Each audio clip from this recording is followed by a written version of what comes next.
Earlier this week, as I was doing a bit of cleaning and straightening up, I paused to pick up a photo book from a trip to London in early December several years ago. I've shared before, my friend Cathy makes these beautiful photo books of our travels, and she refers to them as the Kate and Cathy Adventures. Every time I look through one, I'm reminded at how much ground we managed to cover on our trips. And the laughs, the surprises, and even the mishaps that turn into great stories later. It's funny how you often don't realize how far you've traveled until you see it all laid out. And that's exactly where we are right now. You have traveled through an entire year, day by day, week by week, mile by mile. And before you launch into planning 2026, it's worth pausing as you're nearing the finish line of this year to ask one of the most powerful questions in the entire year-end review.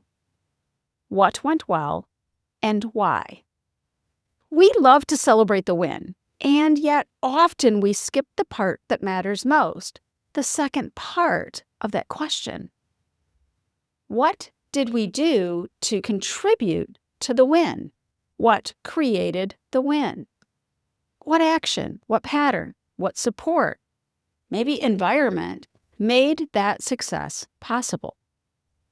At this time of the year, I go back to my list of what actually happened this year and I pull out the wins. And I create space for myself to think into what contributed to each win. Honestly, I used to skip over this part, especially if I really wasn't sure of the answer. Don't make the same mistake.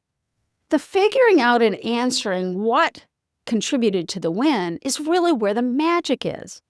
The clarity that comes from understanding the why behind your wins is transformative.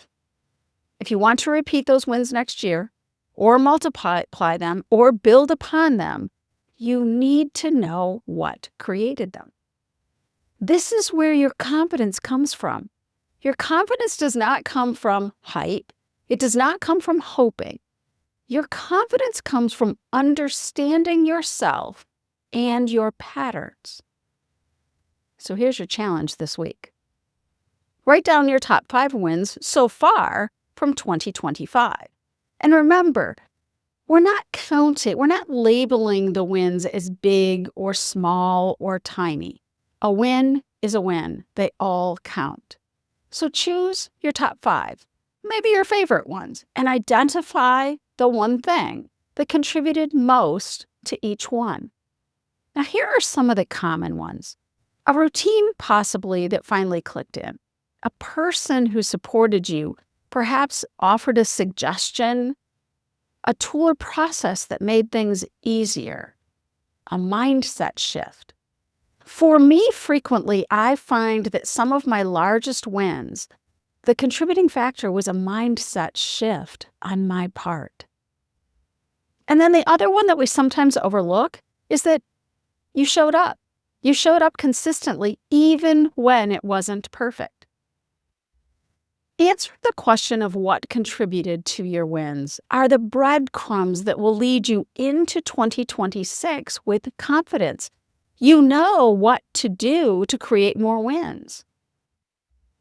Every finish line, every moment of reflection is really a starting point for what's next. Let your wins fuel the next stretch of your journey. See you next week.